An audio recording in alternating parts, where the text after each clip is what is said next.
Then we mentioned eightfold noble path, right? So eightfold noble path is the middle way. We all, as Buddha, we have to avoid extreme, two kinds of extreme. That is self-indulgence and self-mortification. In our life as well, we can practice followed by the footstep of the Buddha, because he asked the follower not to follow him, because when he was in the royal palace, he really enjoyed a lot of sensual pleasure, so that is self-indulgence. And when he got self-mortification for 6 years in the forest, you can see the Buddha statue, a very thin one. So those practice, he said we should avoid too, because we're too extreme. So this is why he mentioned the middle way, the middle path. So that is right understanding and right thought. Right understanding and right thought is wisdom, panya. And right speech, right action, right livelihood, this is the morality. And right effort, right mindfulness, and right concentration, it is samadhi.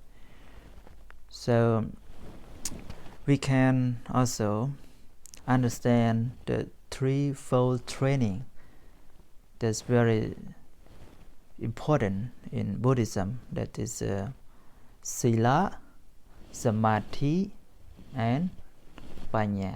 Yes, that is a threefold training.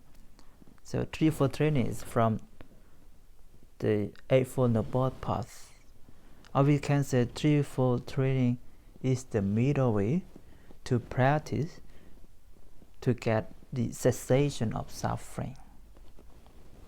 So we are right now is developing the sila and samadhi and panya. Actually, we can understand too why we have to observe sila and then samadhi and then panya. Is something we have to understand, how to say, like in this way, and then in reverse is effect to each other too, sila, samadhi, and panya. And then sometimes is panya to samadhi and then to morality. So for us, as I think you have a lot of experience in practice meditation, but we have to observe the precept first. If we have a good, how to say, like we are purified one, so we will not remorse. As long as we are not regret to anything that we commit wrong, so you close your eye, and then we can meditate very well.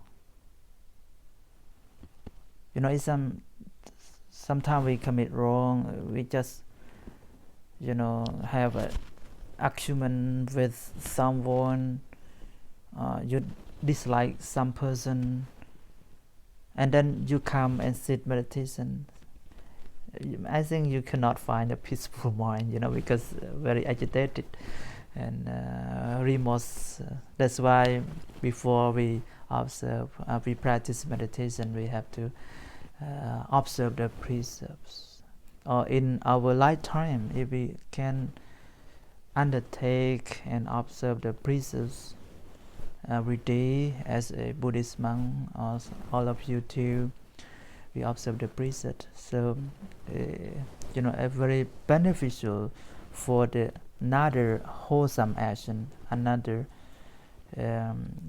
good action, like samadhi. So sila, we observe it, and then we can practice samadhi. It will be very fruitful as well. And then as long as we cultivate, we practice Dhamma or samadhi a lot, and we will gain wisdom. So right now you can understand the reality of life, the nature of life, because we have a peaceful mind, we have a meditation.